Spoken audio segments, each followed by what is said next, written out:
Hello, my lovelies, and welcome to the Divination Death Witch podcast. I'm your host, Rain. Today, we are going to be talking about a very important subject. We're going to talk about hiding in plain sight, how to practice witchcraft in the closet in case you need to for safety's sake. Now, before I get into this episode and why I feel that this episode is so important right now, I just want to say I'm sorry. I know I have not live streamed in a couple of weeks. I have been sick and I don't know what it is, but it gets better and then it comes back. It gets better and it comes back. It's all upper respiratory. And y'all know that I have trouble with my voice on a good day, so it just will not hold up for a live stream right now. I know that to do this podcast episode, I'm going to have to take breaks as I'm doing this, but at least with a podcast, I can edit that out so that it's a seamless episode for y'all. So that's what's been up. Another thing that I want to run by y'all and see how you feel about it is, and it kind of ties into today's topic. So with everything that's going on, let's talk about why I want to do this episode and then just this idea that I want to float by all of you. We all know the political climate. We know how the election turned out, and we know that there are going to be repercussions for the spiritual community if the Mango Mussolini has his way and gets the laws passed that he wants passed.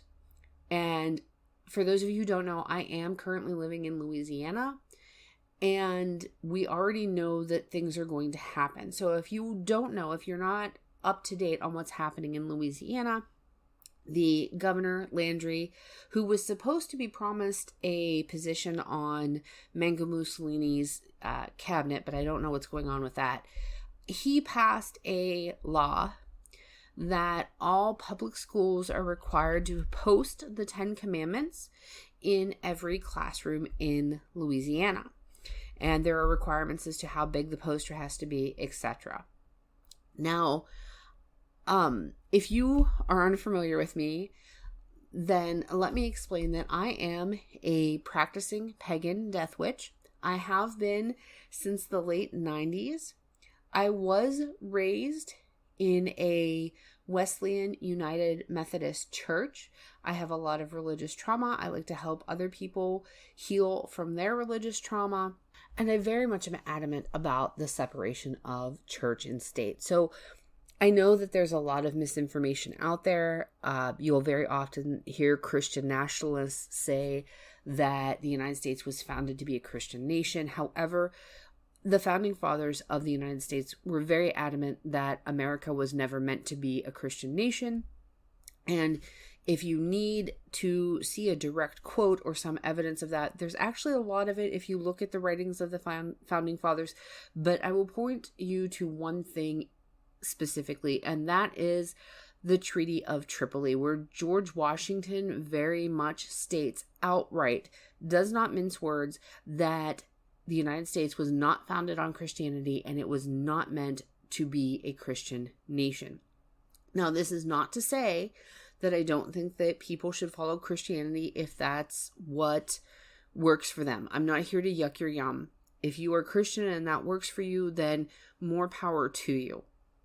So it's not that I am anti someone following a religion that works for them. However, if you followed me for a while, you know that I, like other people, find that particular religion can have some very serious negative impacts on people. That is why there are psychologists and psychiatrists who are trying to get the DSM to put a category of PTSD in there directly related to religious trauma. And really, when they're talking about that, they're talking about Christianity specifically, and maybe even some extreme cults. And they're talking about extreme forms of Christianity as well.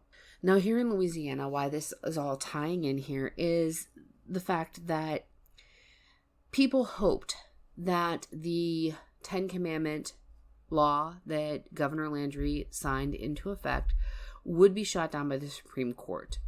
Unfortunately for us, that is and isn't the case. So it was ruled unconstitutional. It was ruled that it violated the Establishment Clause. However, If you know anything about Louisiana and the government and the courts here, it is notoriously corrupt. That's just a fact of life here. And so ultimately what the court wound up ruling is there were apparently 5 different families, and I'm not exactly 100% clear on this because the news article I read wasn't exactly crystal clear. But there are 72, I believe it said, school districts in Louisiana, and the overturning of the 10 Commandments being placed in every classroom in the public schools only applies to the 5 districts where the parents directly sued to have the 10 Commandments law overturned. So the Supreme Court ruled that even though the 10 Commandment law in Louisiana is unconstitutional, that ruling only applies to the school districts of the parents who sued to get the law overturned. All the rest of the school districts in Louisiana, that law still applies. So the parish that I live in, the entire parish is one school district. That parish was not part of that lawsuit. And so therefore in January, it is mandated by law that my children's public school post the 10 Commandments in every single classroom. So I want to be very careful how I do this episode. We do not want to panic. We don't want to just assume worst case scenario. But I was raised by a father who was in emergency management and SARS. And so I grew up with these ideas of disaster preparedness, emergency readiness, and things like that. If you've watched The Punisher, if you want peace, prepare for war. So I feel that it's very prudent at this time where we are already seeing laws either proposed or passed that would suppress or oppress or negatively impact non-Christian spiritual followers, that we need to think about what we will do to keep ourselves safe if we need to be discreet about what we are doing. Again, I don't want any of us to panic. Success requires us to keep our wits about ourselves while everyone else around us is losing their heads. So we need to stay calm, but we also need to think about what we will do in the event that the worst happens. It's just like fire drills, right? If you are at work and you don't know where the fire exits are or where the escape routes are or not to take the elevator in the event of a fire, then if there is a fire, you're just going to do whatever. You're not going to have a sense of organization. You may try to go straight for the elevator because that's usually how you leave from work. You're going to take your most traveled path. And that's why we have fire drills and earthquake drills and all of that stuff, so that we know ahead of time what to do in the event of an emergency, because that's just the way human brains are wired. We need to have a plan. As long as we have a plan in place that we have practiced and we have gone over in our heads, then when or if we need that plan, we've got it. We don't need to stop and think about it in the moment. We know what to do. And that's why I wanted to do this episode about how to hide in plain sight, how to practice witchcraft in a discreet, in the broom closet sort of way. And this can apply whether Mango Mussolini gets his way, or even if you just, let's say it's smooth sailing for the next 4 years and, everything goes the best that it can. Some people still need to practice in the broom closet. No matter what happens with Mango Mussolini, the state I'm in is not like New Orleans. They tolerate paganism and witchcraft and voodoo and all of that because it's a tourist draw. But overall, this state is, in my experience in the time that I've been here, which has only been a few months, but the places I have been so far here, and especially where I live right now in Louisiana, is not friendly to pagans, witches, etc. I was one who was never in the broom closet to begin with. When I converted, if you will, came into paganism, started practicing paganism, I was very much out of the closet. But then again, I was a rebel rouser, and I was single. I did not have children. And so I felt that the right thing for me to do was to be a loud and proud pagan, to challenge the notion of what people thought of when they thought of the word pagan and witches and things like that.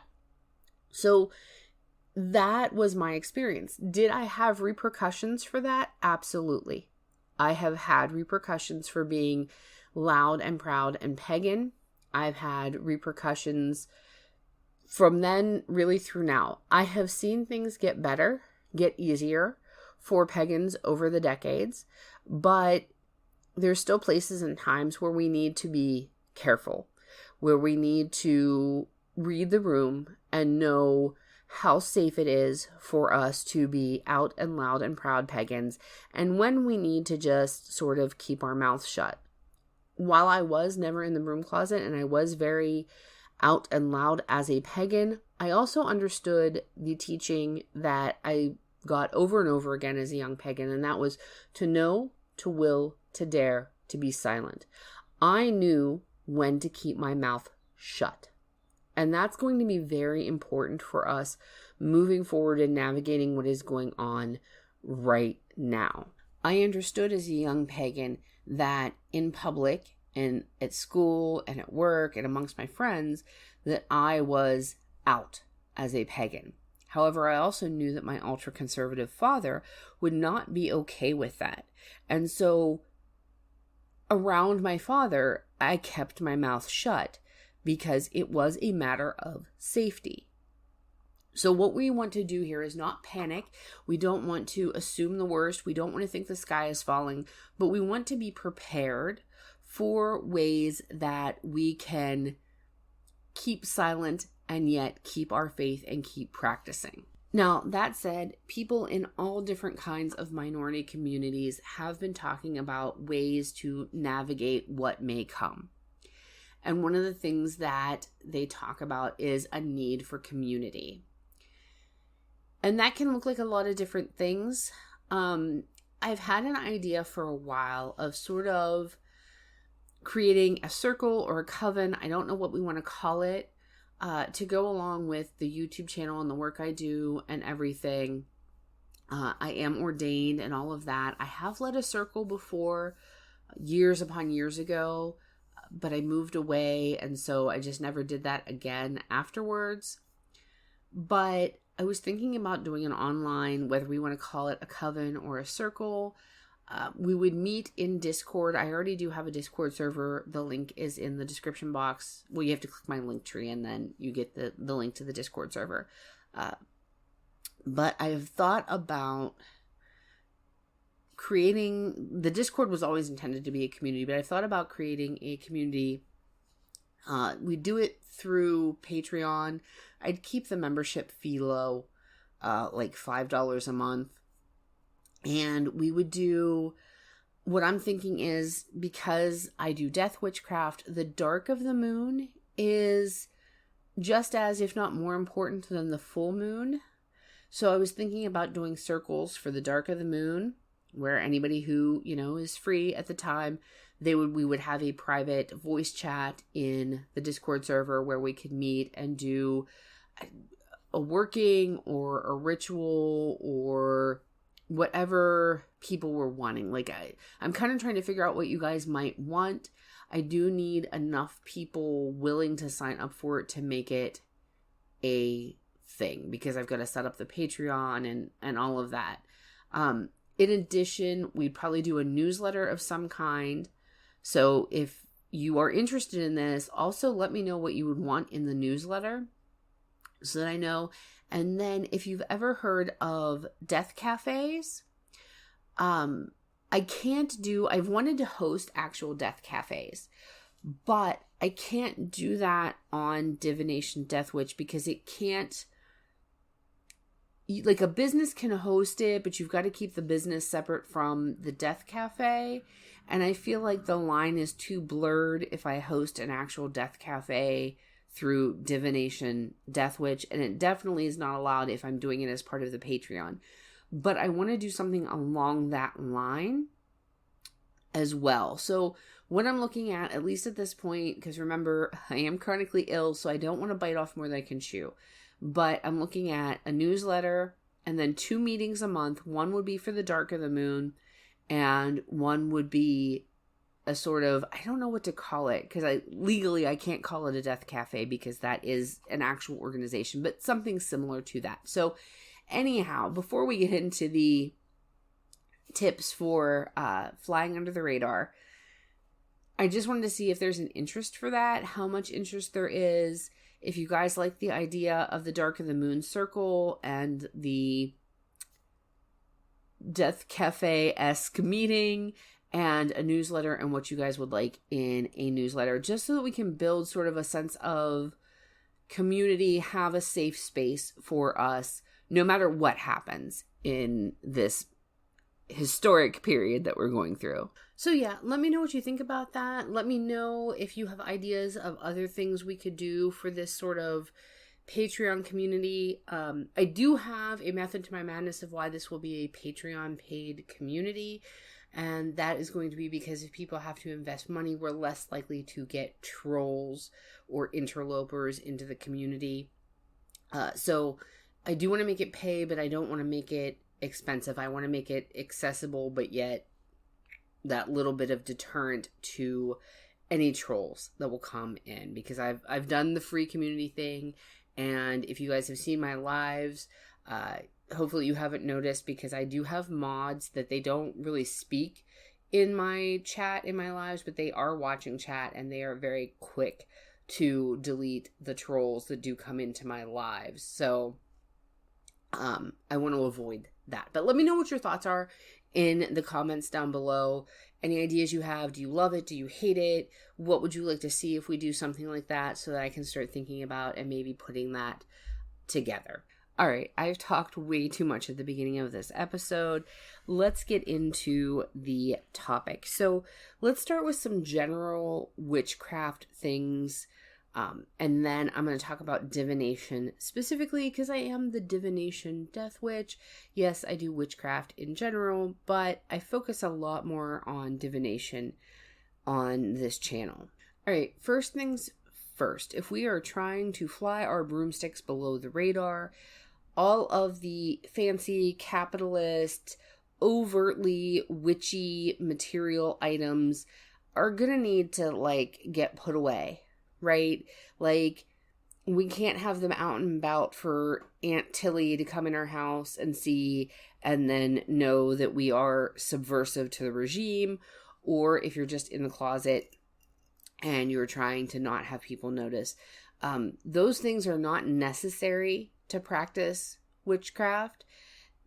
Our ancestors certainly did not have many of those things. Early on in my craft, because of when I started, those things were very inaccessible. So I had to, from the beginning, figure out ways to work my craft without having those shiny themes or athames, however you prefer to pronounce it, without, chalices that have the triple moon, etc., etc. A lot of witches, in some way or another, incorporate herbs and plants into their spell work. If we are trying to be discreet, part of what we want to do is minimize our virtual footprint as well. This means not ordering those non-indigenous roots and plants and herbs and things that would be a red flag as to what we are and what we are doing. Now, again, I don't want us to get panicky. I don't want us to get too paranoid, but we know that our information gets sold and viewed and seen and shared online. So if you are concerned about where this is going to go, I don't think that that is crazy or beyond the realm of possibility. So here's what I would suggest, and I am not an expert in cybersecurity, but from what I have seen, basically a VPN would be a good idea.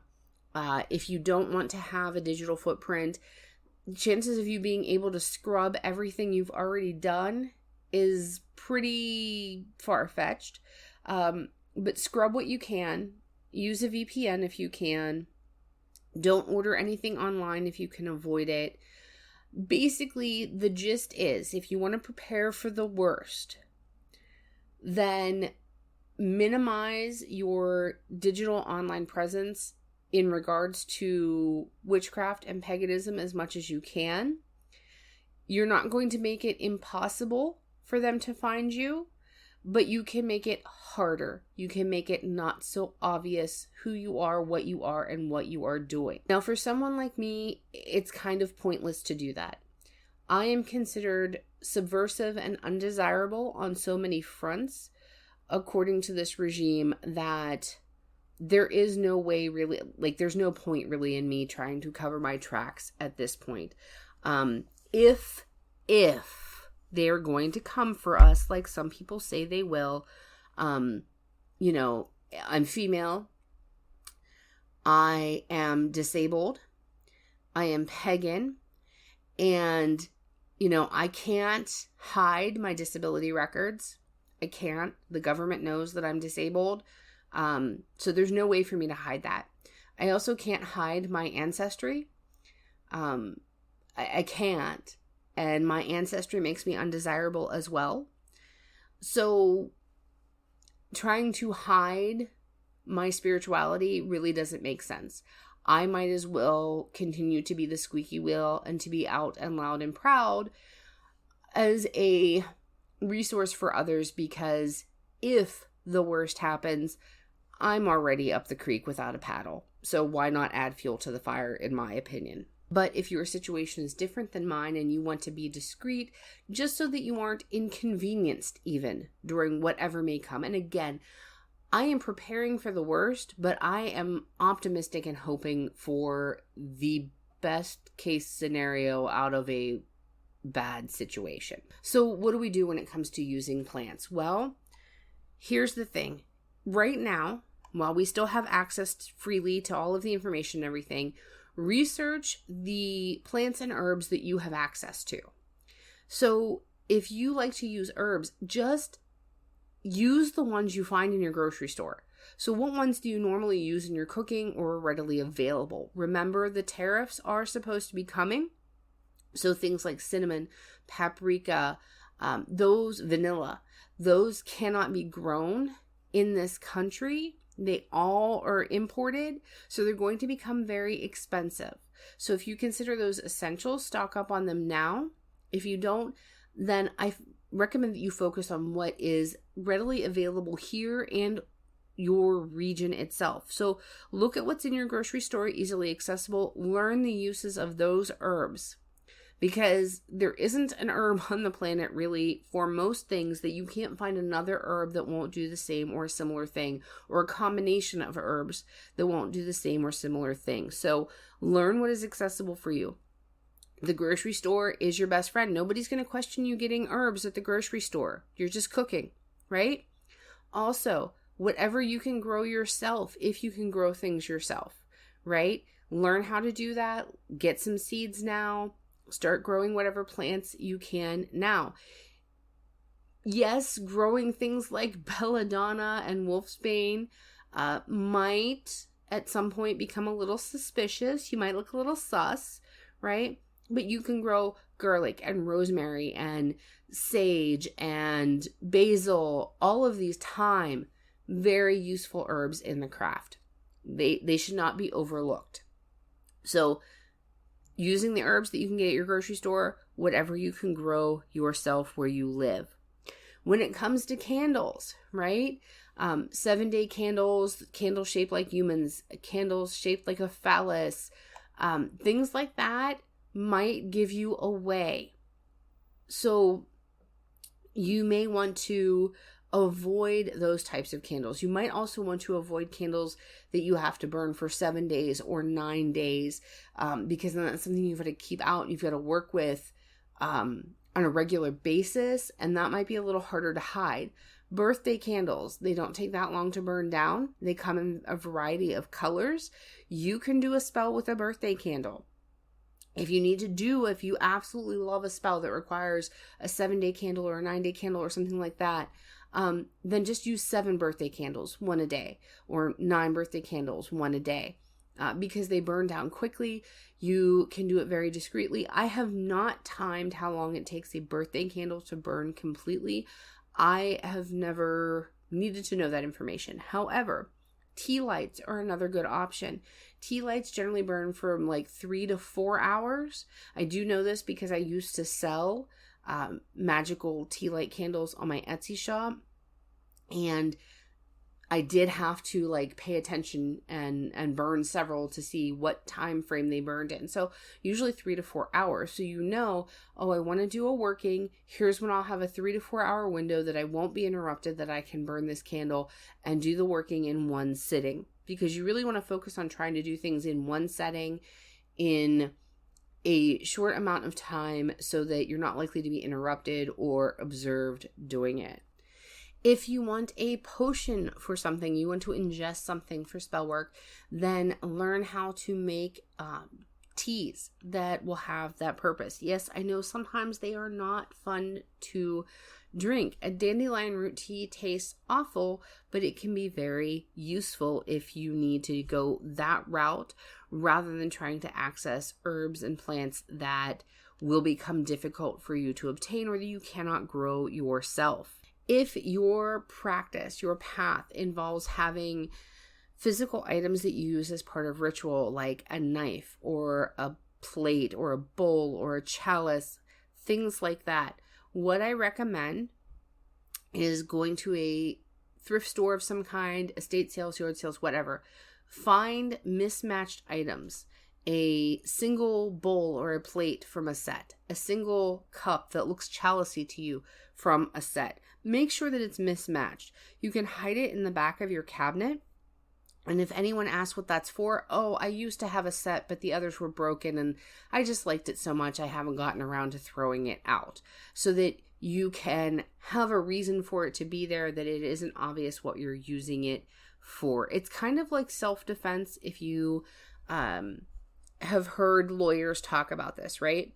So carrying a small baseball bat in your car to defend yourself with, a competent attorney can argue in court and win that then you had the intent to harm because you carried the weapon on purpose to do harm to another in the event that X, Y, and Z happened. So self-defense attorneys, self-defense teachers will talk about making sure that whatever you carry for self-defense, it has another plausible and practical purpose. So some women will carry a heavy lock on they'll tie a bandana in a circle and they'll have the heavy lock on it so they can use that as a sort of weapon. And some people will be like, you should weld that, put the liquid weld in there so that it doesn't pop open if you have to use it. However, if you do that, then it falls into that category like that small baseball bat. But if you have the key, you have the lock, and it just happens to be on a bandana, well, then you just had it on you in case you needed to lock something at work or in your storage unit or what, you know what I mean? I've got a storage unit and I wanted to change out the lock. That's why I had it on me. You need to have some plausible reason as to why you have that on you, and it was just handy for you to happen to use to defend yourself with. Same thing with witchcraft and ritual items. What is your cover story, right? Women who go out dating and that sometimes, they'll have a cover story. They have a made up name, a made up phone number, a made up story as to who they are, so that if a guy approaches them and is very insistent and won't take no for an answer, they can, without thinking about it, give him a fake name, a fake number, and all of that, because it's rehearsed, it's practiced. They already have a script. They know what they're going to say. And so then it seems legitimate. It seems plausible to the guy who is not backing down and taking no for an answer. Just, having, some people refer to it as having, their alter ego for these types of situations. So Any physical items that you need, you want to think about what is the plausible excuse, the plausible reason, the backstory as to why you have that item and what you use it for, other than its actual purpose. Now, I am loath to recommend that you do not purchase from spiritual businesses, right? Like, we still need your support during all of this. I recommend, as much as I hate to say this is an online business, but if you're trying to fly below the radar, if you decide that you don't want to do any online ordering, then you should know how to make powders and oils on your own. It's also a good idea just to know how to do that on your own, even if you're going to continue to order from businesses. And if you feel that it is okay and safe for you to do so, then by all means, keep supporting spiritual businesses by buying physical things from them. But it's also a good idea, there are already spiritual businesses, tarot readers and that, talking about the fact of, there have been laws passed against us doing what we do. I did a whole episode about how tarot reading is really technically illegal in most of the United States. And they may, we saw the case in Hanover, Pennsylvania this year, where the sheriff came in and threatened the metaphysical shop owner with the fortune-telling law that Pennsylvania has on the books. That really looks, or has looked like it is going to go in the shop owner's favor. But given where things are headed now, I don't know that it will continue in that direction. So if they pass anti-fortune telling laws, if they pass laws where we aren't supposed to sell metaphysical items, things could get harder to purchase. So it's a good idea to at least learn how to make powders and oils on your own, because you can make those with things that you get at the grocery store or grow in your backyard or on your windowsill or your balcony or what have you. Even if we don't see that we need to be making our own oils and powders, it's a good idea to have that knowledge on hand so that if supply chain issues happen, you can make it yourself. If restrictions to businesses happen, you can make it yourself. It's just a good idea to know how. And hopefully we never have to use any of these ideas, but it's a good idea to know how. A lot of us collect jars. We use them in our practice. It's very common. I will say this about jars. There's so many TikToks and things about jars that the muggles know that we like jars, and they know that we use jars for things. So having an inordinately large empty jar collection could raise eyebrows. So just make sure, I make these beet pickled eggs for my family, right?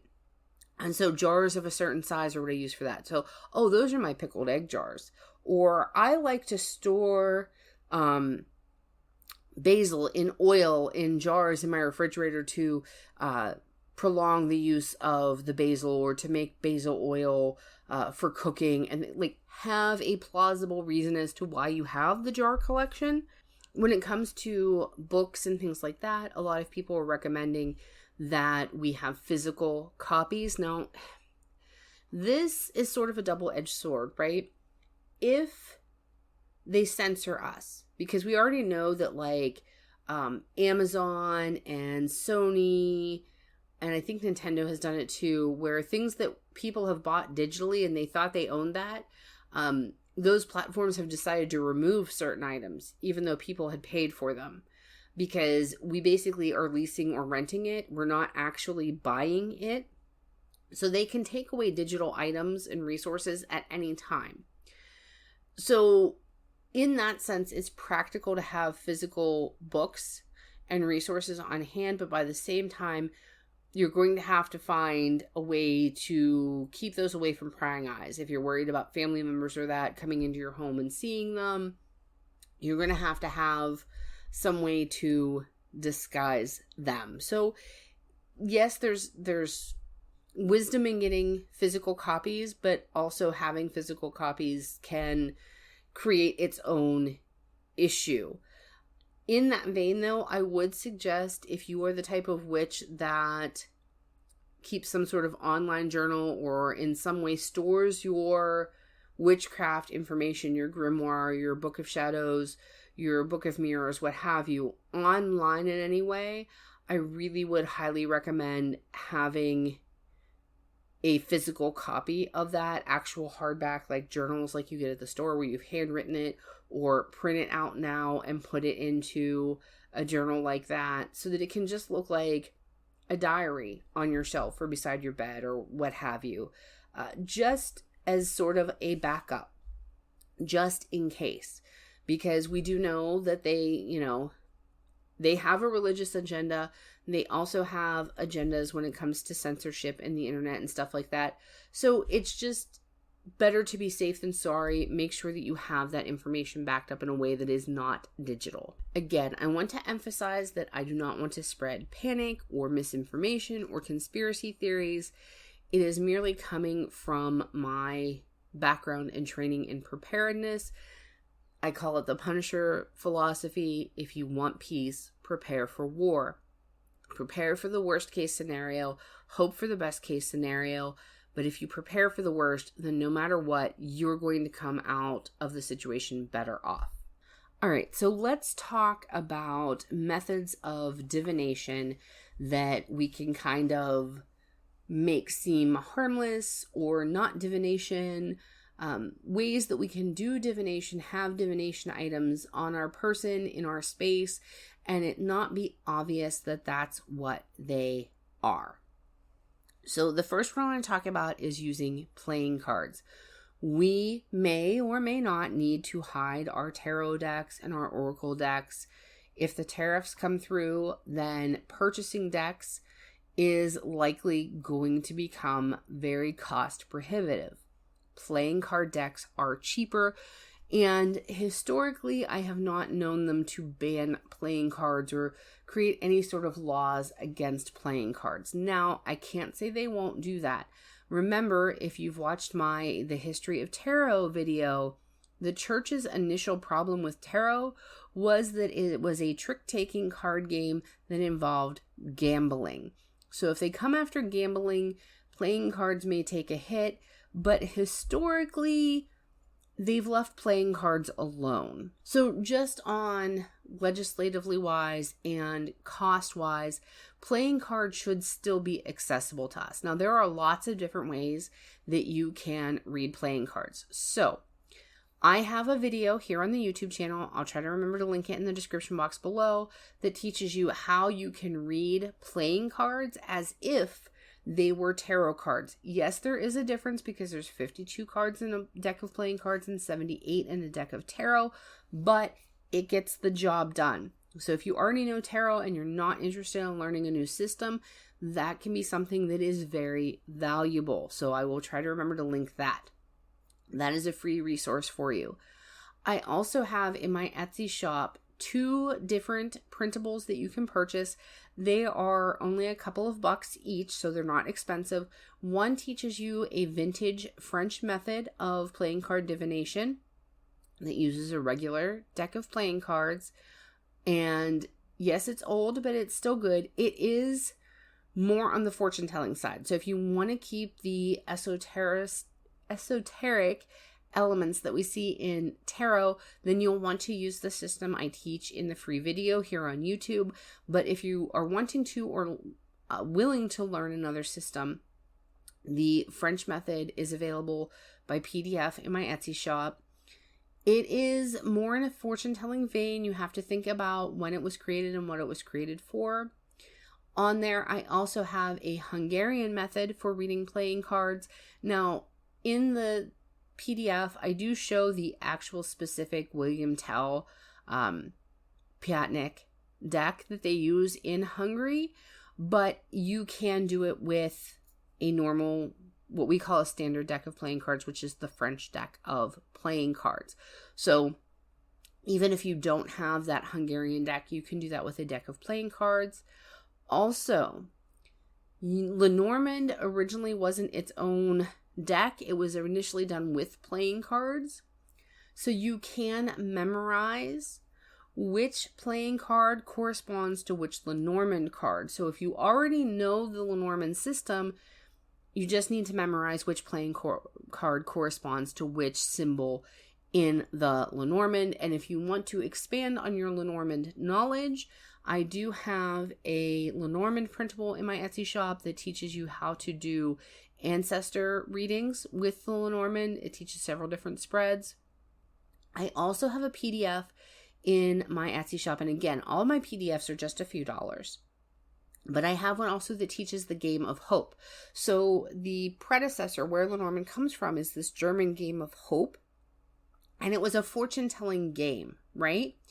So fortune-telling games can be a great way to disguise that you are doing divination. So I have a video here on YouTube that you can watch for free that teaches the Four Kings method. I was taught it, and I can't remember now. I think I teach it. Yeah, I teach it in the video also as divining whether or not somebody has romantic feelings for you. But honestly, you can do it with any yes/no questions. And I do mention that in the video. It's been a long time since I've done that video, but I'm sure that I mentioned that in the video, that you don't have to do it in regards to love. It can be any yes/no question. So learning that, it looks like you're playing a game of solitaire. So it, really does hide what you're doing.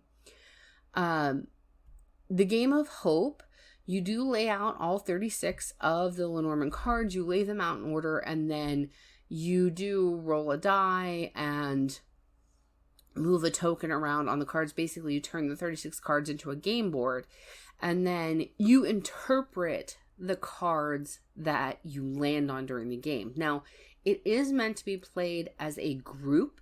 It was a sort of parlor game activity that they would do. Often older women in the family would play this game with younger women in the family. A lot of times with the intent to fortune tell about love and romance and relationships. But you could ask any question. You can ask no question and just do a general reading. And while it was meant to be a game played with others, you could just do this on your own so that you look like you're playing some sort of game. There is an objective to the game, so you can, just set up the cards and, I'm just playing a game. But internally, you are divining whatever it is you need to divine on. Dice are generally something that's acceptable. You usually have them in board games and things like that. If you play D&D, then you've got the other polyhedral dice sets, and you can use those for divination as well. Again, I do have a free video here on the YouTube channel about dice divination that teaches you a few things. And then if you're interested, I have a printable in my Etsy shop, again, which is only a couple of dollars, that you can purchase to learn more ways to use dice in divination. I do teach astrology dice in that printable. I don't know. I'm not going to give up or stop using my astrology dice.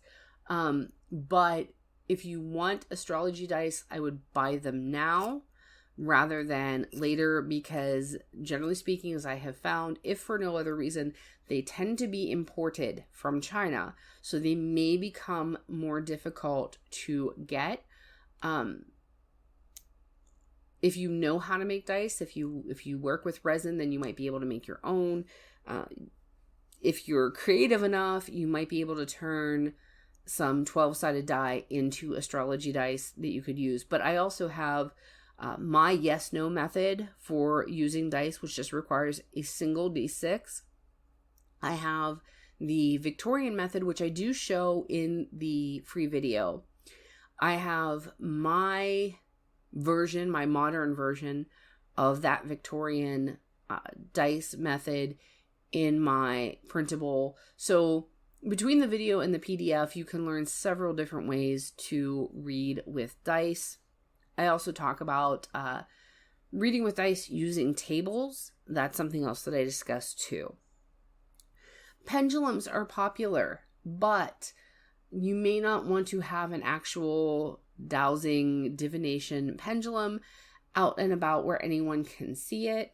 A great way to utilize a pendulum without being obvious is just to have a decently weighted necklace that you wear, and then when you need to divine, you take the necklace off and discreetly use it as your pendulum. It does need to have a little bit of weight to it.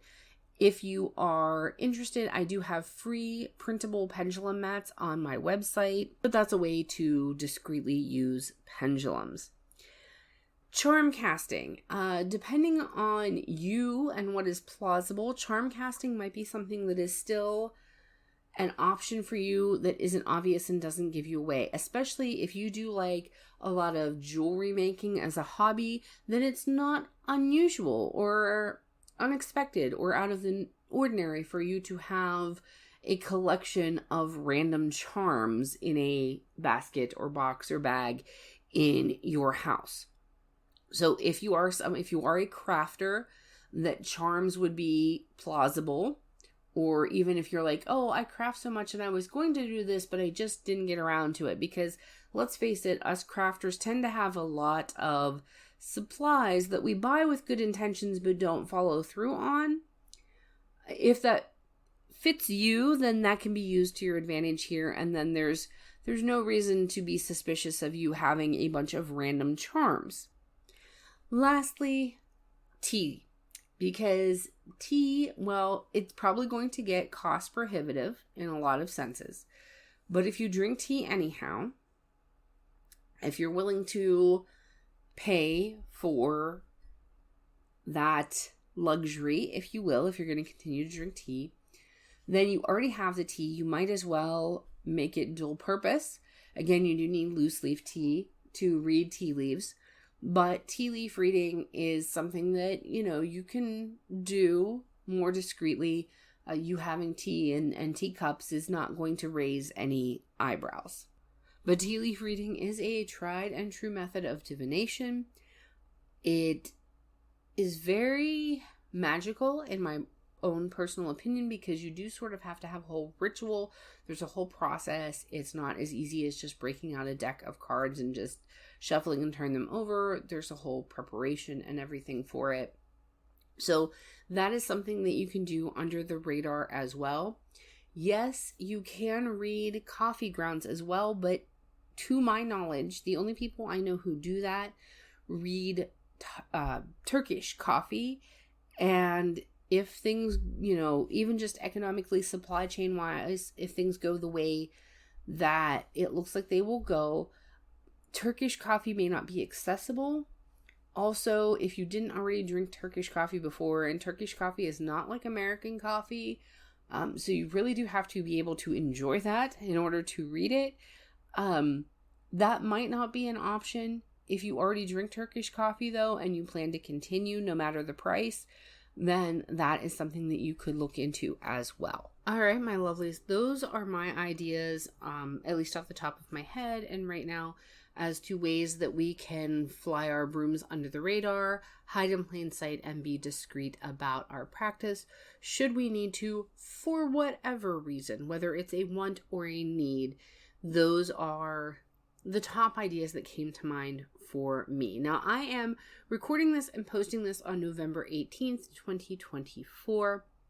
Today, through the end of November, I am participating in the cyber sale on Etsy. And I have my sale. It is the largest sale I've ever done. My readings and everything other than printables are on sale. Spend 30, get 30% off. My printables are 50% off right now. So just wanted to let you know about that. But until I see you again, if you have any comments or questions, ideas of other ways that we can hide in plain sight, be sure to leave them in the comments down below. Again, let me know about that idea about a community, what you think, what you'd like to see, what you don't like about it, what have you. Let me know in the comments down below. If you've enjoyed this video, please give it a thumbs up. If you haven't already, please subscribe to the channel because it helps out so much. And until I see you again, my lovelies, blessings to you wherever your journey finds you.